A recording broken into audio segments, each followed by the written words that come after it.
আসসালামু আলাইকুম, কেমন আছেন আপনারা সবাই? আশা করি ভালো আছেন। আলহামদুলিল্লাহ, আমিও অনেক বেশি ভালো আছি। আজকে আমি দেখাবো কিভাবে খুব সহজেই আপনারা ভাদাল ভাজি তৈরি করে ফেলতে পারেন।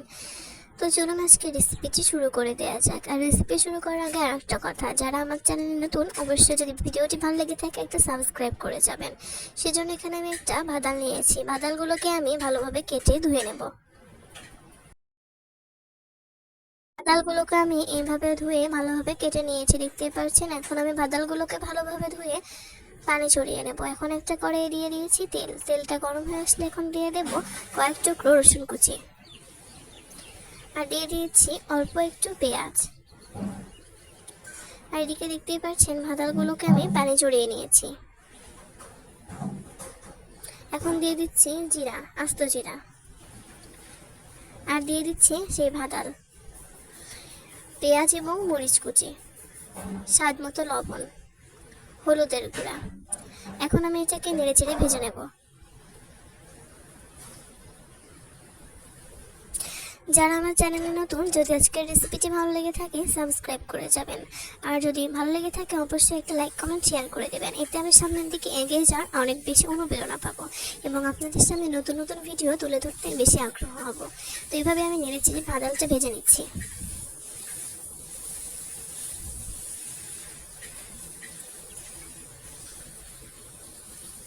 এইভাবে কিন্তু ভাদালটাকে নেড়েচেড়ে কিছুক্ষণ ভেজে নিতে হবে। আর দেখতেই পাচ্ছেন কালারটা কিন্তু চেঞ্জ হয়ে গেছে। এখন আমি ঢাকনা দিয়ে ঢেকে দেবো। কিছুক্ষণ পর ঢাকনা তুলে নিয়েছি। এখন আমি এটাকে আবার নেড়েচেড়ে ভালোভাবে ভেজে নিচ্ছি। আর এইভাবে কিন্তু ভাদাল রান্না করলে খেতে কিন্তু অনেক বেশি মজার হয়।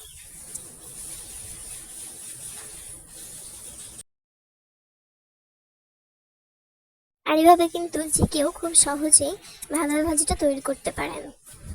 এখন আমি এটাকে কিছুক্ষণ নেড়েচেড়ে ভেজে নেব।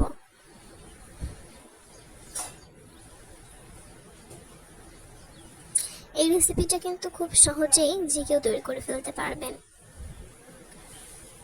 আর দেখতে পাচ্ছেন রান্নাটা কিন্তু প্রায় শেষের দিকে। আমি কিন্তু এটাকে আবার কিছুক্ষণ নেড়েচেড়ে মিশিয়ে নিচ্ছি। আর আজকে আমি খুব অল্প পরিমাণে ভাজা ভাজি তৈরি করে দেখাচ্ছি সকালের নাস্তার জন্য। সকালের নাস্তায় খুব অল্প সময় এবং খুব সহজ উপকরণ দিয়ে আপনারা তৈরি করে ফেলতে পারেন। তো রান্নাটা কিন্তু হয়ে গেছে আমার। আর দেখতে পাচ্ছেন ভাদাল ভাজির ফাইনাল লুক। তো আজকের মতো এ পর্যন্ত। সবার জন্য অনেক বেশি দোয়া এবং শুভকামনা রইল। নতুন কোনো ভিডিওতে নতুন রেসিপি নিয়ে হাজির হয়ে যাব। সেই পর্যন্ত সবাই ভালো থাকবেন, সুস্থ থাকবেন। সবার জন্য অনেক বেশি দোয়া এবং শুভকামনা। বিদায় জানাচ্ছি। আল্লাহ হাফেজ।